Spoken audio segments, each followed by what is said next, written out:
The Raptors literally destroyed Golden State. Well, I want to say destroyed, but they played really well against Golden State in this first game. What is up, YouTube? It is Saiko here, and today we are here with another NBA recap video. And in today's video, we are tackling Game 1 of the NBA Finals between the Golden State Warriors and Toronto Raptors. If you guys are excited for today's video, hit the like button in the face and let's get right into the video, guys. So this is about my 5th time recording this video. I'm not gonna lie to you, it is a little upsetting. I'm trying to not let the sadness and anger get to me, but life is what it is. You can't control things that are out of your control. But anyways, I live streamed this game, or at least I live streamed my reaction to this game on Twitch, which, by the way, link to that is in the description down below. I was watching this with a fan of mine, and we were talking about the game and just discussing just general stuff and just stuff in general. So if you guys want to go ahead and be a part of that, link is down there, like I said earlier. But I was able to get through the point where Iguodala started grasping at his calf, because we all know that in Game 4 of the Portland Trail Blazers Warriors series that he actually injured his right calf, I believe, the same one that Kevin Durant injured. And yeah, it looks like those 9 days that they got off weren't enough to recover, but to be honest, I don't think it's really that bad, because it didn't really seem like something too big to for the Warriors to worry about. But I will say, Pascal Siakam was the guy who really carried this team. A lot of his points were coming in transition, and also he did hit a lot of threes. There were points where the defense kind of just let him take the three. Well, he shot 3 threes, only made 2 of them, but the 2 threes that he did make, I noticed that it looked like the defense wanted to go towards him, but they just kind of stopped and they just let him fire. Marc Gasol also, they did the same thing with him. I felt like it was either Draymond Green or Kevon Looney wanted to go out there and contest the shot, but they decided not to, and Marc Gasol made them pay. Also, Danny Green, he had 11 points. He actually came alive. He was 4 of 9, which is really surprising. I think the only reason why Nick Nurse kept him in the starting lineup is for his defense, because Norman Powell is more of an offensive player than a defensive player, or at least that's what I've been noticing about him. So I think that's why he kept Danny Green out there. Plus, I also think that he has trust in Danny Green, especially since Danny Green is number 1, he has a ring. Number 2, he has a lot of playoff experience. Number 3, he is a veteran on the team. And number 4, defense, like I said before. But Kyle Lowry actually was the only person in this game to not really perform. He only had 7 points, 6 rebounds, but those 9 assists really did help impact the game, because a lot of people always just look at the numbers, but I feel like watching the games, you get to really see how a player impacts on the floor. And Kawhi Leonard, despite, I didn't even know that he had 23, because he looked pretty bad out there. He was shooting like all these contested shots. There was a contested 3 that he took in like the second quarter that looked really bad in my opinion. He also had like 4 fouls by like the beginning of the third quarter or something like that. Marc Gasol also had 4 fouls, I think.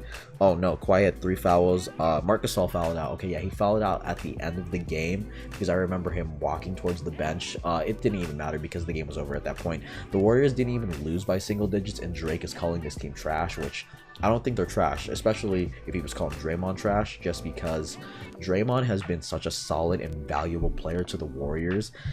His stat line was only 10, 10, and 10, but still, like, you always see him giving that extra pass, whether it's an assist or another pass to an open man. Like, he just helps the ball move so smoothly with Durant off the floor.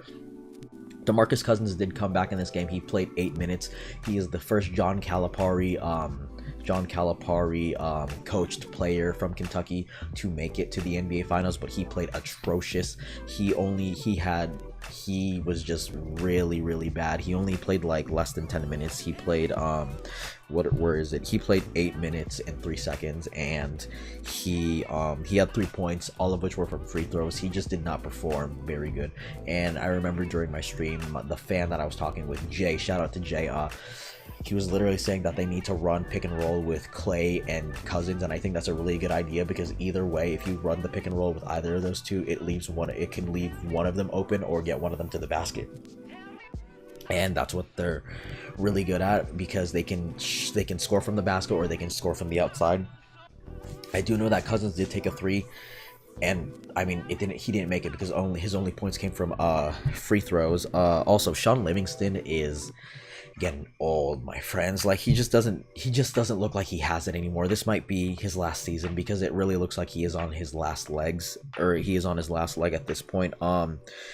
Jonas Jerebko, whatever the heck you want to call him, he shot a really bad three and he airballed it, and I was like, that was such a bad shot. Why the hell did you take it? Mind you, there was only like 2 seconds left on the shot clock, so there was not enough time to get the shot off. Also, I got really pissed in one possession because Jordan Bell had held the ball for way too long. It looks like he was trying to make a decision, tossed it to Draymond, and the moment that it touched Draymond's hands, the shot clock went off, and I was like, why the hell did you do that? I don't know. The Warriors just... Hold on real quick. I just wanted to click something. Yeah, sorry about that. But like I was saying before, Steph Curry had 34, 5 and 5. Klay Thompson had 21, 5 and 1. Iguodala, he had 6 rebounds and 7 assists. He also had a block. I don't remember who he blocked exactly, but he did have a block. I don't know. I just don't know. Like, it's so weird because Toronto's like a lot of their role players like just really stepped up. Marc Gasol, Danny Green, Fred VanVleet, Ibaka did not play that well. There was actually a point where DeMarcus Cousins fouled Ibaka, and I was surprised that Ibaka did not swing at him, because Cousins was like literally like holding on to him, because I think he got the offensive rebound. I don't remember. He got an offensive rebound, I'm pretty sure. Yeah, he had 2 offensive rebounds, so I think it was during one of those offensive rebounds, Cousins was trying to stop him, and he just ended up grabbing him, and I'm surprised that Serge Ibaka did not get pissed, but it's the finals. I don't think that he wants to get mad, because it's obviously going to cost them, just like it cost Draymond 3 years ago. But Kawhi had 23, 8 and 5, which is really surprising. He was also passing the ball a lot more, and it could just be because of the fact that his quad is still probably really just not fully, he's not healthy at all. Like, looking at him, he was like limping on the way back, because I remember, I think he scored, he scored, and then when Golden State was pushing the ball back into the half court, you would see him running, and he was just like slowly jogging. It did not look like he was in the best condition of his life, if you ask me. VanVleet, Ibaka, Powell. Norman Powell only had 2 points, so he was kind of quiet in this game. Patrick McCaw got minutes, which is something that I was not expecting at all, just because I don't think he had even played. I want to look at his game log, actually, when the last time he played, because never mind, wait, did he play it? Like, oh my god, the gap is huge. He played in game 6, game 6 against Milwaukee, and then the last time he played was May 9th against the Philadelphia 76ers. This was the last time he had played before game 6 of the Milwaukee Bucks series was game 1 of the semifinals against the Philadelphia 76ers, which that is kind of a yikes in my opinion. But I'm still taking Warriors in 7. I think my original prediction was Warriors in 6, but I'm pushing it to 7 just because I think that after hearing Coach Nick of B-Ball Breakdown talk as well, because I'm recording this right after his live stream, or like 2 hours, like an hour after his live stream on this, which shout out to Coach Nick. He doesn't need it because I'm pretty sure that most people, if they find this video, probably know who he is. But he said that that most likely both games 1 through 4 are most likely just going to be split, so the series will most likely end up 2-2. So they're going to split in Toronto, and they're going to split at Oracle most likely, and then game 6 is going to kind of decide who has the momentum. Obviously they're going to be back in Toronto, so maybe the Raptors will have the advantage.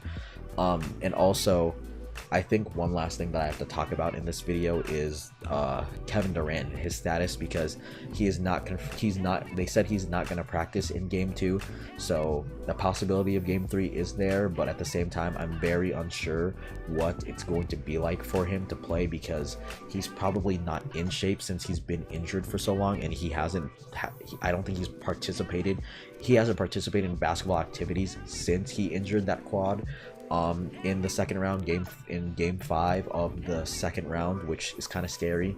DeMarcus Cousins only played 8 minutes, but honestly, I'm not gonna lie to you, through the wire said this, but I think I would probably throw Durant out there in the starting lineup. I don't know how many minutes he would play if he does come back in this series, which I don't think he would come back until like game like 6 or 7, honestly, which is kind of scary because we don't know what's going to happen if it will make it that far, which I'm hoping it does because I am taking Warriors in 7. I just think that the Warriors, I remember everyone was like, oh, you can't beat or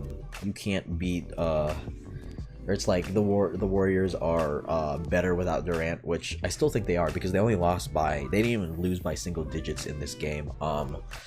Although I will say there were so many points where they closed the gap to 2 points, and then all of a sudden the Raptors are back up by 7. Like, it went from a 2-point game to a 7-point game, and that was really disappointing in my eyes.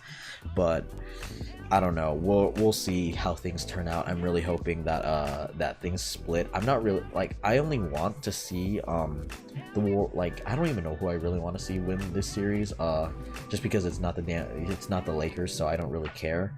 But I think it would be cool to see a three-peat from the Warriors because it's been so long since we've seen a three-peat, and by last time we saw a three-peat was literally the Lakers. And also it's like it's probably Durant's last year in Golden State anyway, so it's like you might as well just go out with a bang. But at the same time, I would like to see the well, now that I think about it, if the Raptors do win, Pascal Siakam and Kyle Lowry are gonna get rings before James Harden and CP3 do, specifically CP3, before Melo even, like, and that's pretty disappointing in my book. But yeah, tell me what you guys think in the comment section down below. I was finally able to record this without any sort of interruptions.